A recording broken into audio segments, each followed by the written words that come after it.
മലമ്പുഴയിൽ മദ്യം നൽകി വിദ്യാർത്ഥിയെ അധ്യാപകൻ പീഡിപ്പിച്ച സംഭവത്തിൽ നടപടി. പ്രധാന അധ്യാപികയെ സസ്പെൻഡ് ചെയ്തു.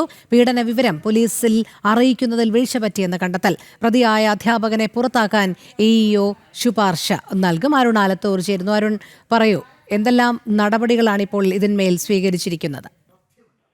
മലമ്പുഴയിൽ മദ്യം നൽകി വിദ്യാർത്ഥിയെ അധ്യാപകൻ പീഡിപ്പിച്ച സംഭവത്തിൽ ഇപ്പോൾ പ്രധാന അധ്യാപികയ്ക്ക് സസ്പെൻഷൻ നൽകിയിരിക്കുകയാണ്. പീഡന വിവരം പോലീസിൽ അറിയിക്കുന്നതിൽ വീഴ്ച പറ്റിയെന്നാണ് കണ്ടെത്തിയിരിക്കുന്നത്. അധ്യാപികയ്ക്ക് ഉണ്ടായത് കുറ്റകരമായ വീഴ്ചയെന്നാണ് കണ്ടെത്തൽ. പ്രതിയായ അധ്യാപകനെ പുറത്താക്കാൻ എഇഒ ശുപാർശ നൽകും എന്നുള്ള വിവരവും ലഭിക്കുന്നുണ്ട്. കൂടാതെ തന്നെ മാനേജരെയും അയോഗ്യനാക്കും. ഇതിനുള്ള നടപടികൾ ഒരാഴ്ചക്കകം ആരംഭിക്കുമെന്നുള്ളതാണ് മനസ്സിലാക്കാൻ സാധിക്കുന്നത്. കഴിഞ്ഞ നവംബർ 28-ാം തീയതിയാണ് ഈ ഒരു കല്ലേപ്പള്ളി എന്ന പ്രദേശത്തെ സ്കൂളിൽ പീഡനം നടന്നത്. ഈ 12 വയസ്സ് മാത്രം പ്രായമുള്ള വിദ്യാർത്ഥിക്ക് മദ്യം നൽകി അധ്യാപകൻ ക്വാർട്ടേഴ്സിൽ കൊണ്ടുപോയി പീഡിപ്പിക്കുകയായിരുന്നു.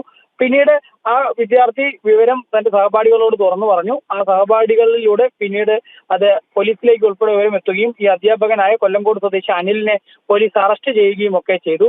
അതിനുശേഷം ഈ സ്കൂളിലെ കുട്ടികൾക്ക് കൗൺസിലിംഗ് CWCയുടെ ഭാഗത്തു നിന്ന് നൽകി. ആ കൗൺസിലിംഗിൽ പിന്നീട് ഒരു 5 വിദ്യാർത്ഥികൾ കൂടി തങ്ങളെയും സമാനമായ രീതിയിൽ സ്കൂളിലെ അധ്യാപകൻ അനിൽ സ്കൂളിൽ വെച്ചും അതുപോലെ തന്നെ മറ്റ് ക്വാർട്ടേഴ്സിൽ വെച്ചും ഒക്കെ പീഡിപ്പിച്ചതായിട്ടുള്ള വിവരം CWCയുടെ കൗൺസിലിംഗിൽ അവരും തുറന്നു പറയുന്ന സ്ഥിതിയായിരുന്നു. തുടർന്ന് മലമ്പുഴ പോലീസ് വിഷയത്തിൽ കേസെടുത്ത് മുന്നോട്ട് പോവുകയാണ്. അതിനിടെയാണ് ഈ വിഷയം നേരത്തെ തന്നെ ഡിസംബർ 15-ാം തീയതി തന്നെ സ്കൂളിൽ അധികൃതർക്ക് അറിഞ്ഞിരുന്നു. പ്രത്യേകിച്ച് പ്രധാന അധ്യാപികയ്ക്കും മാനേജർക്കും ഉൾപ്പെടെ വിഷയം അറിഞ്ഞിരുന്നു. പക്ഷെ അവർ അതിൽ കൃത്യമായ നടപടി സ്വീകരിച്ചില്ല. അവർ കാലതാമസം വരുത്തി പോലീസിൽ ഉൾപ്പെടെ അറിയിക്കുന്നതിലെ എന്നുള്ള വിവരമായിരുന്നു പിന്നീട് പുറത്തു വന്നത്. ഈ പശ്ചാത്തലത്തിലാണ് ഇപ്പോൾ പ്രധാന അധ്യാപികയ്ക്ക് ഉൾപ്പെടെ സസ്പെൻഷൻ നൽകിയിരിക്കുന്നതും ഒപ്പം മാനേജരെ അയോഗ്യനാക്കുന്നതിന് വേണ്ടിയുള്ള നടപടികൾ ആരംഭിക്കുമെന്ന് വ്യക്തമാക്കിയിരിക്കുകയും ചെയ്തത്. ശരി, അരുണാണ് വിവരങ്ങൾ നൽകിയത്.